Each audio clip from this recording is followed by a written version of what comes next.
തൊപ്പി ഫയൽസ് കിട്ടിയിട്ടുണ്ട്. ദേ ഇതല്ല, ദേ ഇത് കാണിച്ചരാടാ നാറി എല്ലാം ഫേക്ക് ഓടി ഞാൻ കപ്പിച്ചരാം. നിങ്ങളപ്പോ ഇത് കണ്ട് രസിക്ക്. ഞാനൊരു ചായ ഇട്ടിട്ട് വരാം.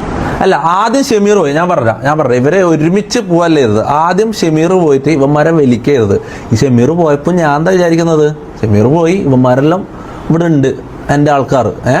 ഇവരെല്ലാ ദിവസവും എൻ്റെ അടുത്ത് വന്ന് ചിരിച്ചും കളിച്ചും ഇരുന്നിട്ട് എല്ലാ ദിവസവും ഇങ്ങനെ അത്രയും സ്നേഹം എൻ്റെ മുന്നിൽ കാണിച്ചിട്ട്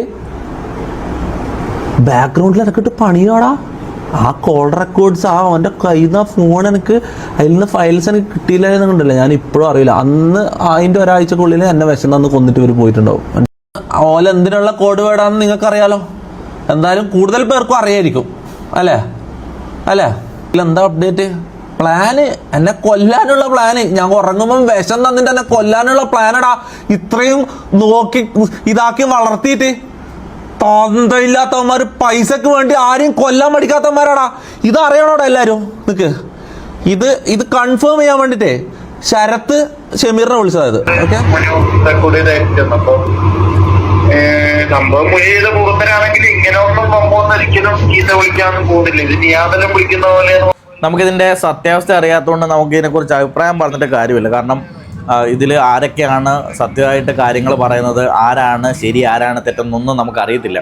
അപ്പോൾ അതിനെക്കുറിച്ച് അഭിപ്രായം പറയാതിരിക്കുന്നതാണ് നല്ലത്. എന്തായാലും കുറച്ച് ദിവസത്തേക്ക് ഈ ലൈവ് പരിപാടി ഉണ്ടാവും.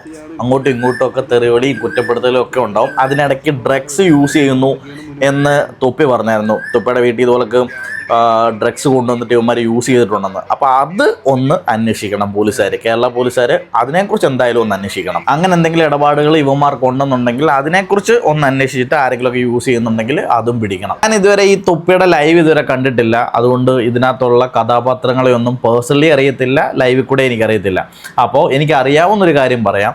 ഈ വ്ളോഗൊക്കെ തുടങ്ങുന്ന സമയത്ത് അത്യാവശ്യം ആൾക്കാർ അറിഞ്ഞു വരുന്ന സമയത്ത് നമ്മളോട് പലരും ചോദിക്കാറുണ്ട്, നമ്മുടെ കൂടെ ജോയിൻ ചെയ്തിട്ട് വീഡിയോ ചെയ്യാൻ താല്പര്യമുണ്ട്, ഞങ്ങളും കൂടെ ജോയിൻ ചെയ്യിപ്പിക്കുമോ എന്ന് പലരും ചോദിക്കാറുണ്ട്. അത് പലരോടും ഔട്ട്സൈഡേഴ്സ് ആയിട്ടുള്ള ആൾക്കാർ ചോദിക്കാറുണ്ട്. അപ്പം നമ്മൾ എന്താ ചെയ്യുന്നത് വെച്ചാൽ, നമുക്ക് പേഴ്സണലി അറിയാത്ത ആൾക്കാരെ നമ്മൾ ഒരു നിമിഷത്തെ ഒരു ഇതിന് വേണ്ടിയിട്ട് വിളിച്ച് വീഡിയോയ്ക്കകത്ത് കയറ്റുക, അല്ലെങ്കിൽ അവർ നമ്മുടെ കൂടെ വീഡിയോ ചെയ്യാൻ വേണ്ടിയിട്ട് ജോയിൻ ചെയ്യിപ്പിക്കുക. അങ്ങനെയൊക്കെ ചെയ്യിക്കുമ്പോൾ ഫ്യൂച്ചറിൽ ഇങ്ങനെയുള്ള പ്രശ്നങ്ങളുണ്ടാവും. ഈ തൊപ്പിയുടെ കൂടെ ലൈവ് ചെയ്തിട്ടുള്ള ബാക്കിയുള്ള ടീമുകളെ ഒന്നും നേരത്തെ ആർക്കും അറിയത്തില്ലായിരുന്നു. തൊപ്പിയുടെ ലൈവ് വന്നതിന് ശേഷമാണ് ഇവരെ ആൾക്കാർ തിരിച്ചറിയാനും അവർ ഫെയിം ആവാനും തുടങ്ങിയത്. അപ്പം അവരെ ആൾക്കാർ തിരിച്ചറിയാനുള്ള ഒരു സിറ്റുവേഷനിലേക്ക് വരുത്തിയത്, അല്ലെങ്കിൽ അങ്ങനെ ഉണ്ടായത് തൊപ്പി കാരണമല്ലേ. അപ്പം എന്നിട്ട് ഇവന്മാർ പറയുന്നു തൊപ്പി പൈസ കൊടുത്തില്ല, അങ്ങനെയാന്നൊക്കെ ഇവന്മാർ പറയുന്നുണ്ട്. അത് കഴിഞ്ഞ് തൊപ്പി ലൈവിൽ വന്നിട്ട് അതിൻ്റെ തെളിവുകൾ കാണിക്കുന്നുണ്ട്. ഇപ്പോൾ എന്തായാലും ഇൻസ്റ്റ തുറന്നു കഴിഞ്ഞാൽ ഇതാണിപ്പോൾ കാണുന്നത്.